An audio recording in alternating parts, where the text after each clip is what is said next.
Recording.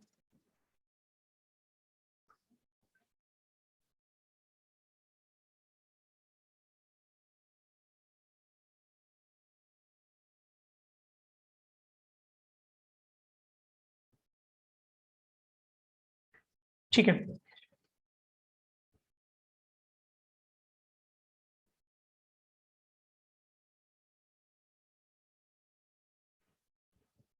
दूसरे cases ले लेते हैं। Let me just copy this thing.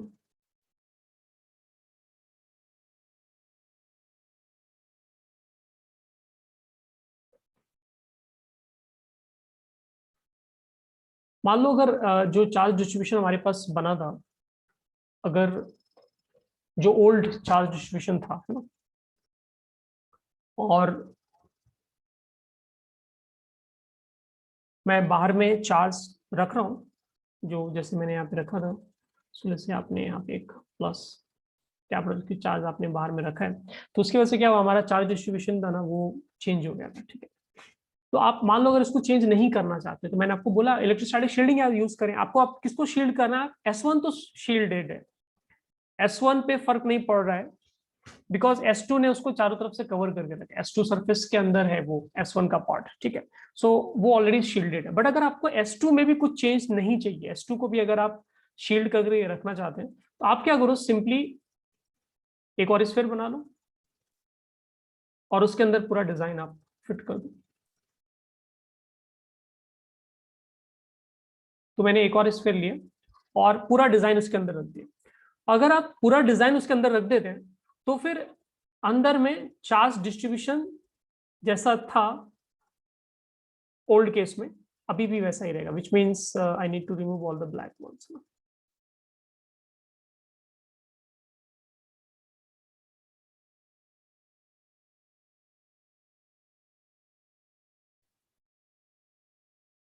Note कर लो इसको ना।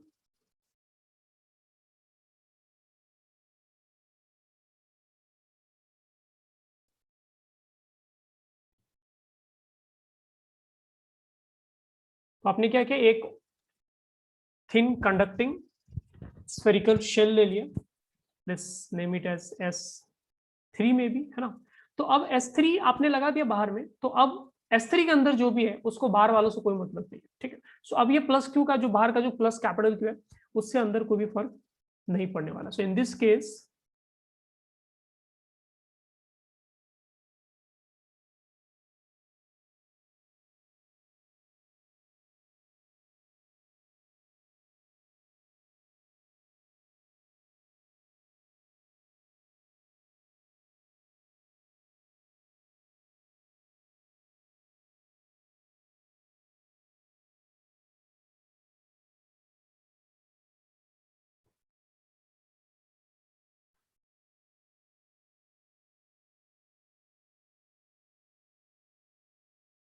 let me write it first.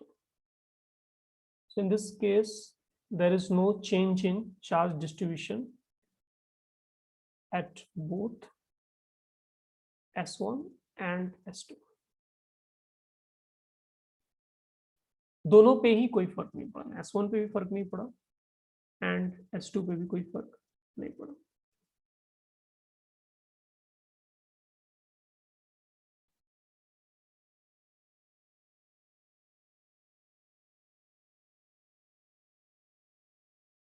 यहाँ पे क्या किया आपने, S1 S2 दोनों को ही शील्ड कर दिया S3 यूज करके, कुछ और यूज करके।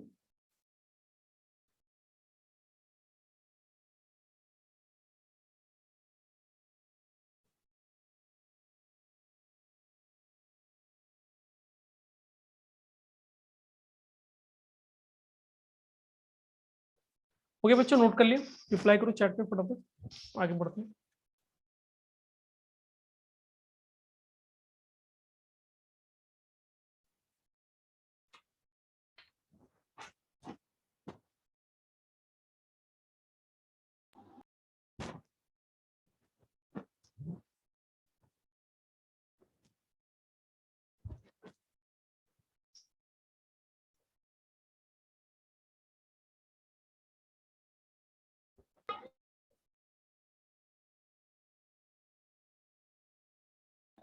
सर S3 पे चार्ज नहीं आएगा?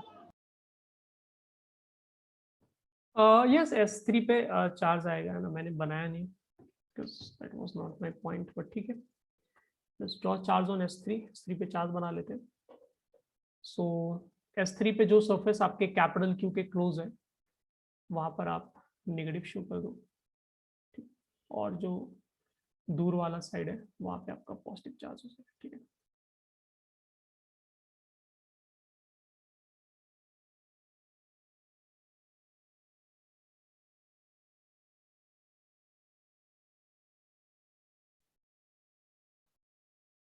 But that was not my idea to highlight, है ना।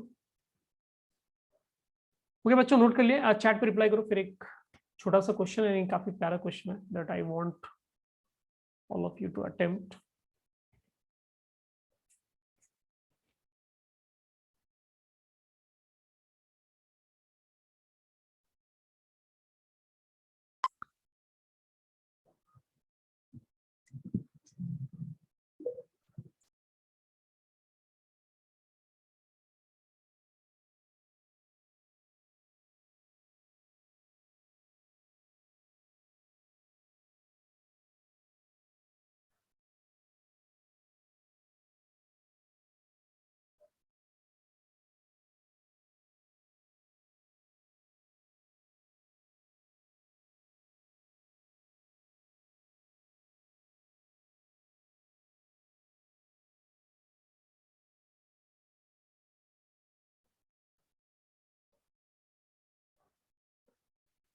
ठीक है, चलो ठीक है, कोशिश करते हैं।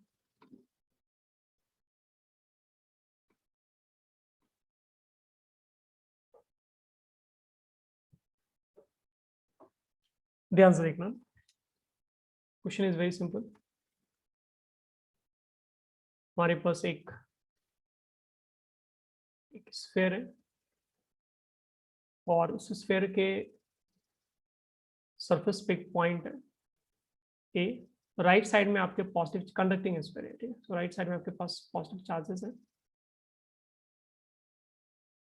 डेंसिटी में मत जाना है ना, बिकॉज जो क्वेश्चन है मैं वो बना दे रहा हूँ। एंड लेफ्ट में आपके पास नेगेटिव चार्जेस हैं इस तरह से, और सेंटर से यहाँ पर है सी। उस एक्सेस के अलॉन्ग आपका एक चार्ज रखा है, obviously plus q charge, plus q, ठीक है। एंड दिस डिस्टेंस, ये प्लस क्यू रखा है, and this distance is x. तो एक्स आपका डिस्टेंस है चार्ज से लेके सेंटर तक का डिस्टेंस है, and radius of sphere is r. So we need to figure out, part 1 is find electric potential of the conductor, I mean the sphere we are talking about. And the second part is we need to find electric potential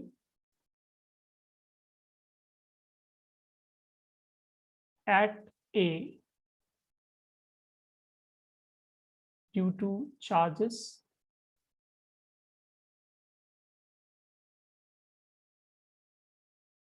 induced on conductor,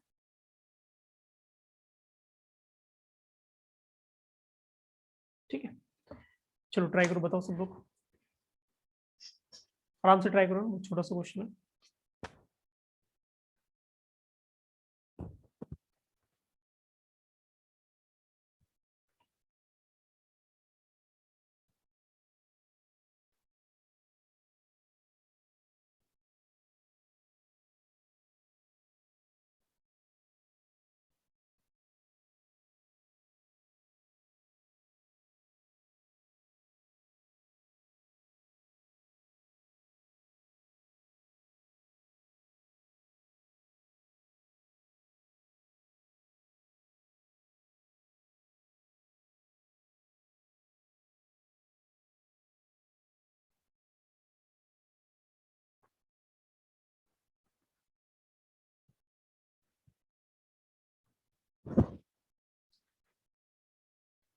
potential निकालना है ना, सबको try करना है।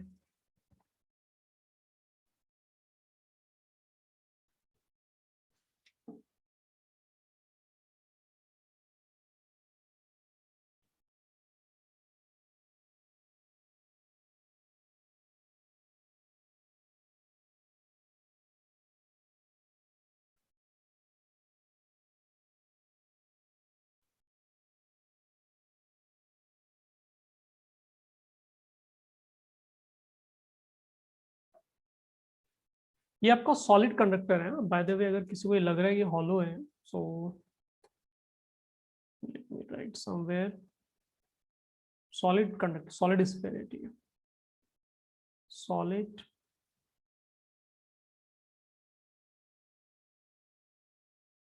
conducting sphere.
आ रहा है result किसी का, एनीवन?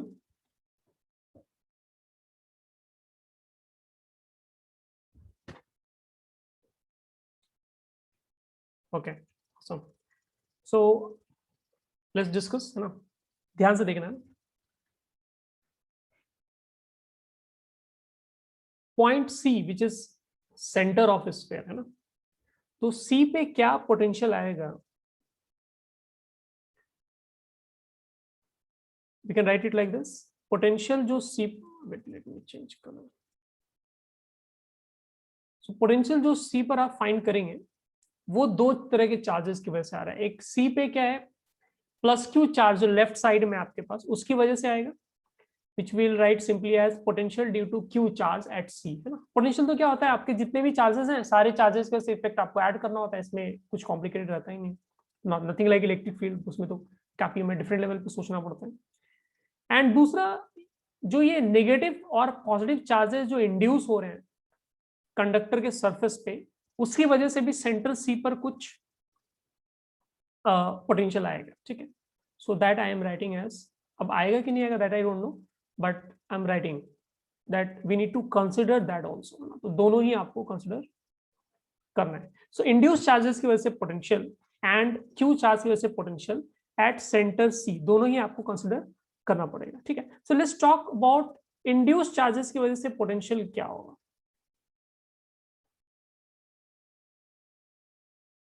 तो अगर आप ध्यान से देखोगे तो जो भी चार्ज स्फीयर के सरफेस पे, सबका डिस्टेंस जो है सेंटर सी से तो फिक्स है, रेडियस आर के इक्वल है, we can write it like this के, और जितना भी चार्ज आपका इंड्यूस्ड हुआ है, इंड्यूस्ड चार्ज, टोटल चार्ज आप ऐड कर लो डिवाइड बाय रेडियस, है ना, ऐसे हम लोग पोटेंशियल लिखते हैं। बट इसमें क्या इशू है कि जो भी चार्ज इंड्यूस हुआ है, जितना नेगेटिव चार्ज का वैल्यू होगा उतना ही पॉजिटिव चार्ज का वैल्यू होगा। आपको पता है कहीं कोई चार्ज तो कहीं गया ही नहीं है ना।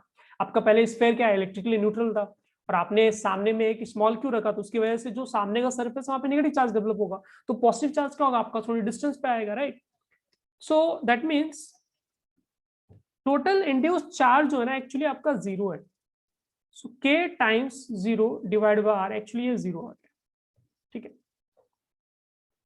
If that is the case, then potential centre पे जो आ रहा है हमारे पास, उसमें सिर्फ एक ही फैक्टर काम करेगा कि स्मॉल क्यू चार्ज की वजह से पोटेंशियल सेंटर पे क्या है, जिसका वैल्यू हम लोग आराम से लिख सकते हैं, दैट इज के। चार्ज क्या आपका small Q, that is Q, और कितने डिस्टेंस पे पॉइंट सी आपका स्मॉल क्यू से एक्स डिस्टेंस पे, x is this distance, let me right it again, this is the distance x, ठीक है। तो सेंटर पे क्या पोटेंशियल है स्फीयर के, सॉलिड स्फीयर है, वो हमें मिल गया है ना, कोई दिक्कत नहीं उसमें। But at the same time second problem में सॉल्व करना, सेकेंड प्रॉब्लम में क्या है, हमें सेंटर पे नहीं चाहिए, we need to find electric potential at A, ठीक, और maybe you can see कि हमें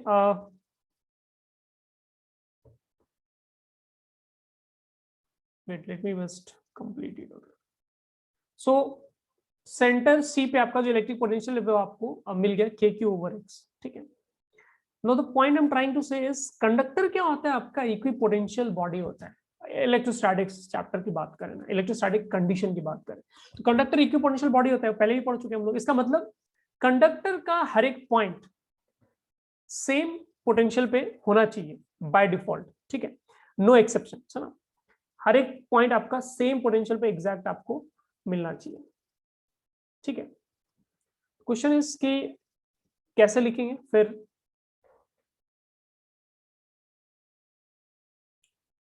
maybe I will just write here a conductor is an equipotential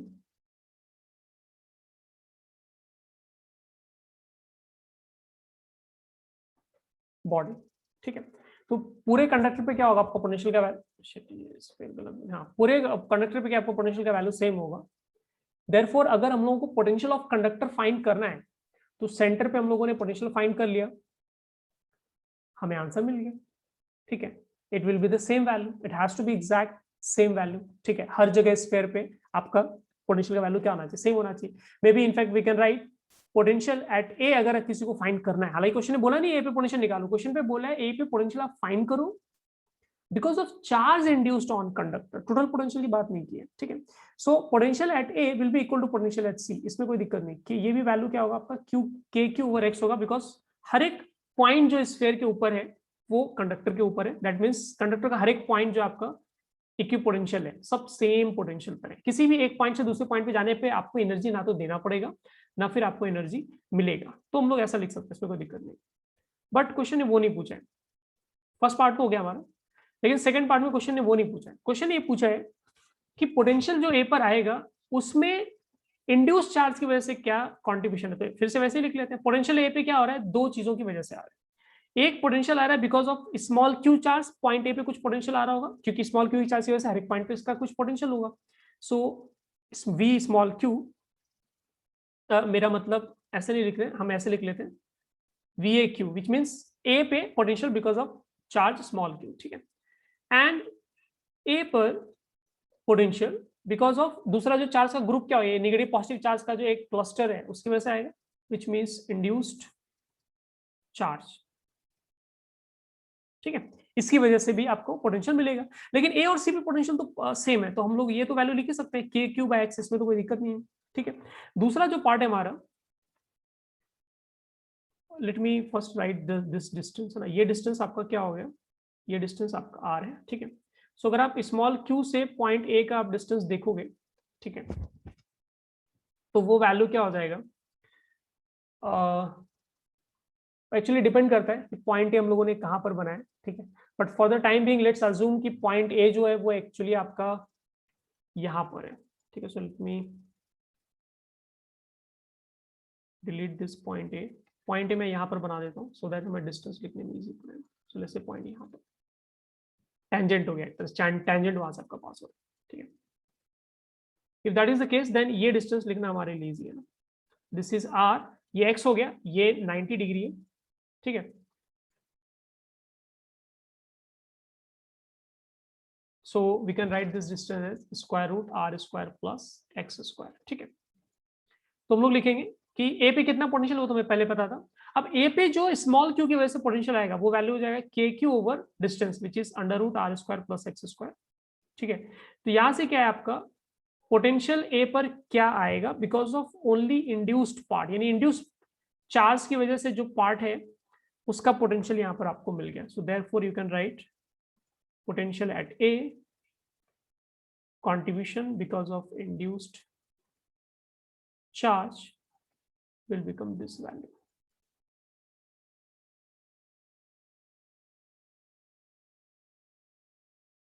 ठीक है, इसको नोट करो बच्चों फटाफट ना. किसी को इसमें कोई डाउट है तो let me no.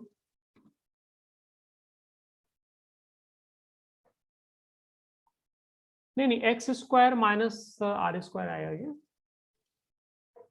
Is it?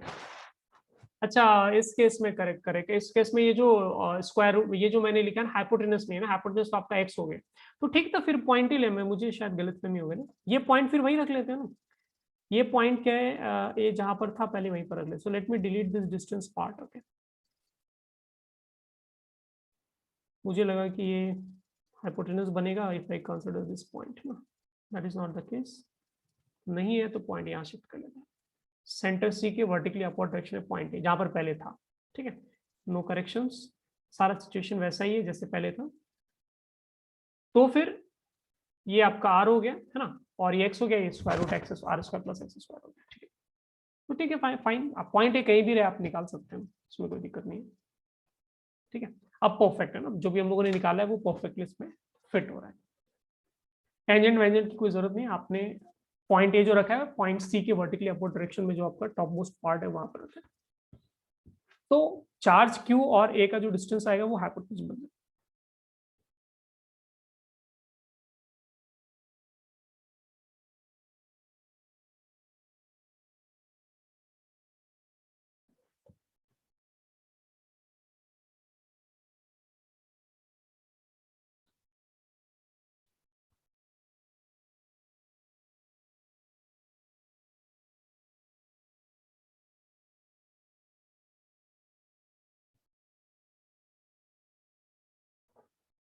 Okay बच्चों, नोट कर लिया सब लोगों ने.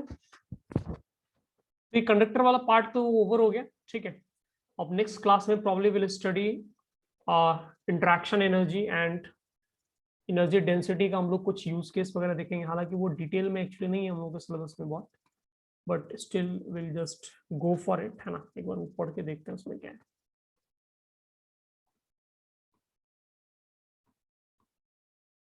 Okay fine, that's it for today.